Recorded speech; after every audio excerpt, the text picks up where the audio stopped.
Hey, gang. Okay, so do you feel insecure? Are you an independent woman who has had trauma? You feel insecure, and it just seems like that is like a never-ending story. Okay, in the next 5 minutes, I'm going to walk you through why trauma creates insecurities and how you can freaking overcome that shit. And look, because I know you want to heal from this stuff and finally get on with your life, drop me a line below and I'll send you my book, Rebel Rising. It has my number one most effective tool I use with all my clients to heal their trauma.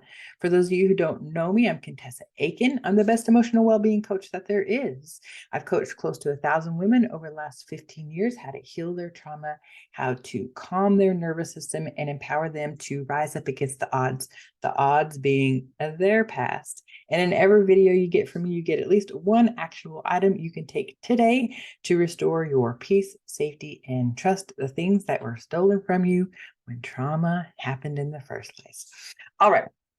So let's talk about you've experienced trauma. You've done the hard part, right? You've endured, you survived, you've gotten this far. And ultimately, insecurities arise from trauma because you get the message in trauma that you don't know how to take care of yourself. You don't know how to protect yourself. You don't know how to think for yourself. And that other people will run you over and take advantage of you. And so it can feel like this weird place where it's like the world is out to get you, even though just one person, or in some cases just a handful of people, have done harm to you. But now the whole world is lumped into those same people, and it can be really hard to distinguish between what's real and what's not real, who you can trust and who you can't trust. And bottom line, when you kind of filter through all of that crap, really what's happening at the base level here is that you feel insecure in your own ability to see past through all the hurt and the pain, to be able to discern what's real, who's safe, who's not safe, and all that kind of fun stuff. This is why, I mean, there's millions of studies out there. Yeah, millions of studies out there that prove that the lingering effects of trauma can go on for years, way into adulthood. And look, I'm 45, about to be 46 years old. It's a true story. I just put my age out there.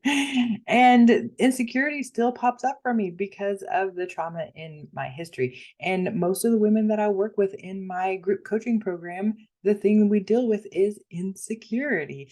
And so it is something that can linger. And if you let it linger, then things start to kind of snowball from there. And you'll find depression pops up, anxiety pops up. Then you can have trouble in your relationships. You can have trouble in your career and advancement and making the money that you want and that you deserve. So it's really important to address this stuff. So let's do that, shall we? So I've got a couple of tools for you here to help you address the insecurities that were created in trauma. And I got a few notes just to make sure I didn't forget anything. So the first thing is engaging in activities that you enjoy. Okay, look, as trauma survivors, I'm sure at some point you've like heard this, like, do what you love or take care of yourself, blah, blah, blah. Okay, it's totally true. But look, here's the thing that I found when I'm working with my clients is often they are so disconnected because they're under all this crap of hurt and pain, and the whole world, the weight of the world is on their shoulders. They don't even know what the hell they like. So if you fall into this category, your actionable step today is to find out what the hell you like. Okay. This means you need to get off of Facebook. This means that you need to turn off the TV, go outside, spend some time in nature. One of my favorite places where I love to brainstorm is in the bathtub. Go take a bath, a shower. It's proven that water in this environment helps to stimulate creativity in your brain. So do what you need to do to get yourself in a place where you can actually think and just brainstorm. Just put it down on paper. When I did this, I had things on there like pottery, which I'm still looking to pursue. Gardening. I've built a greenhouse. So like get in the place where you can actually think and you're not distracted or disconnected, so that you can consider what you might even like or enjoy. I go out and hiking now because that made the list, and I went out and tried it, and guess what? I like it. This is how this kind of stuff works, but insecurity keeps you from even putting it on the list.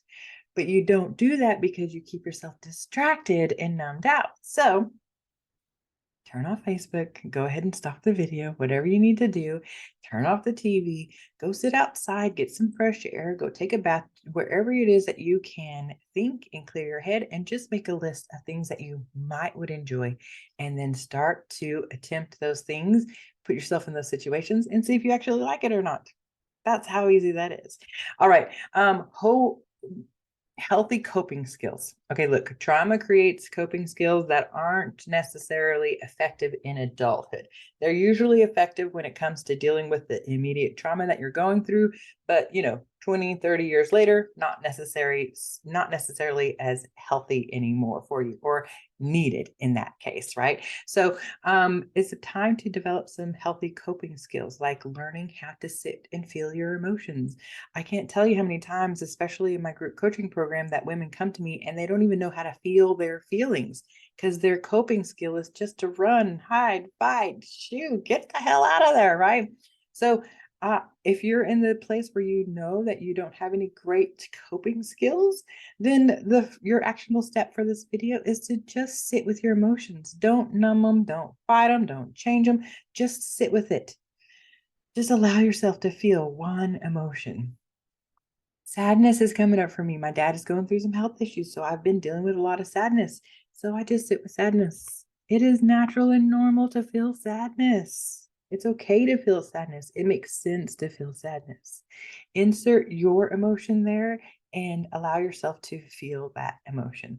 Okay, take risks, especially like when it comes to like career stuff. This is where I find like independent women love to take risk. And if you're not taking risk, then your insecurity is probably super high and super inflated. Take a risk at work, for crying out loud. Ask for something that you need or something that you want. Do something that's beyond your scope of responsibilities to get into the limelight. Just take a risk at work and then start gradually facing your fears. Look, when it comes to women who face childhood trauma, there's a lot of fears there. You don't need to face them all at once. Just pick one and just start to sit with it and face it and observe it and see what it is and just be witness to that.